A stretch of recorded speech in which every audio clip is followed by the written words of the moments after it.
আদ্রিতাকে দেখছো আর আমাকে দেখছো না। তোমাকে আবার দেখার কি আছে? তুমি কি ছোট্ট শিশু?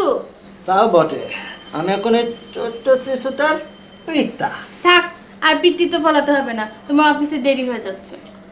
রাইট, আসলে আদ্রিতা আসার পর থেকে প্রায় অফিসে যেতে দেরি হচ্ছে। চাকরিটা এবার থাকলেই হয়। এই শোনো, হ্যাঁ। আমার ছুটি তো শেষ, এখন কি করব? কি করে অফিসে যাব? কি করে যাবে মানে? আগে থেকে কার কাছে রেখে যাব? ও এই কথা। আর 10 জন মায়েরা যেভাবে অফিসে যায় তুমি সেভাবে যাবে। তাছাড়া আদিতা স্বাধীনের ব্যবস্থা করে দিয়ে বউর কাছে রেখে যাবে।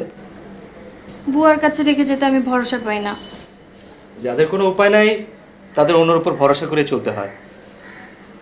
আম্মু, আম্মু, এই যে আম্মু আসি, আসি আসি। Tata, tata. Bye bye.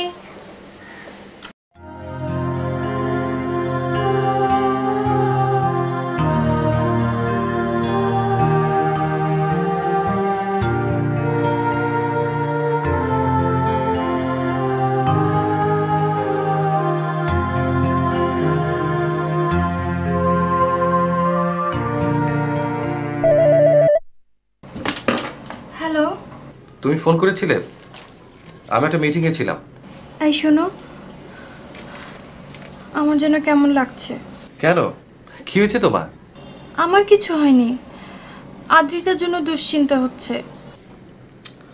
দুশ্চিন্তার কিছু নেই, বুয়া তো আছেই। তবুও। আজ প্রথম দিন অফিস করছো তো, তাই এমন লাগছে। তুমি ফ্রি হচ্ছ কখন? আজ আমার আসতে একটু দেরি হবে। যদি খারাপ লাগে বসকে বলে আজকের জন্য ছুটি নিয়ে নিও। এদিকে কাজের খুব চাপ, দেখি কি করা যায়। তুমি চিন্তা করো না তো। আচ্ছা ঠিক আছে।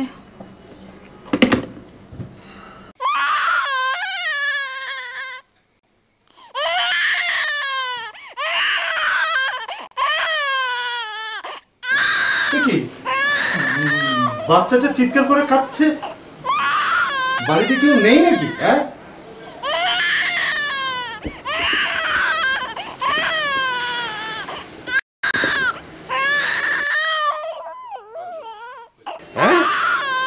বাচ্চাটা চিৎকার করে কাঁদছে আর বুয়া শুয়ে শুয়ে ঘুমাচ্ছে।